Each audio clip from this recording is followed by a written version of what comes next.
ఆనందదాయకంగా ఉంది. ఎందుకంటే ఇది మన జిల్లాలోని అత్యధిక సంఖ్యలో ఇక్కడ మన ఇళ్ళలో నిలుపుకుంటూ సంతోషంగా ఉంది. సాధించిన మత్స్యకారులందరూ కూడా తెలియజేసుకుంటున్నాం. ఎందుకంటే ఈ నమోదు వల్ల మీ లైసెన్స్ రావటం వల్ల మీకు అనేక విధాలుగా మన ప్రభుత్వం ఇచ్చే సహాయం అందరికీ అందుతుంది. ఆయిల్ సబ్సిడీ కానివ్వండి, లేదంటే మత్స్యకార భరోసా ఇవన్నీ కూడా మనకి అందే పరిస్థితులు ఉంటాయి.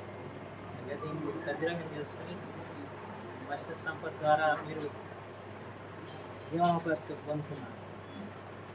నిజంగా ఇది తేలికైన విషయం కాదు. ఈరోజు నేను ఇంత కష్టం ఎవరో పడదు.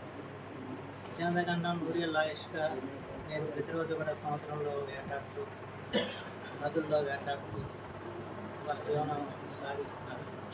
అయినా వృత్తిని వదిలిపెట్టకుండా వృత్తిని అనుసరిస్తూ మీరు ముందుకు సాగుతున్నారు కనుక మీకు అండగా ఉండాల్సిన బాధ్యత వృత్తిని వ్యక్తులకు ఉంటుంది. ఆ బాధ్యత నిలబెట్టడంలో భాగంగానే ఈరోజు ఈ కార్యక్రమం కూడా చేయడం ఆనందదాయకంగా చేస్తాను. ఇది చాలా సంవత్సరాల తర్వాత మళ్ళీ ఈ కార్యక్రమం చేయడం జరిగింది. నాకు కూడా ఆనందంగా ఉంది. మీరు కూడా దీన్ని చక్కగా సద్వినియోగం చేసుకోండి. మంచి వృద్ధిలోకి రావాలని చెప్పుకోండి.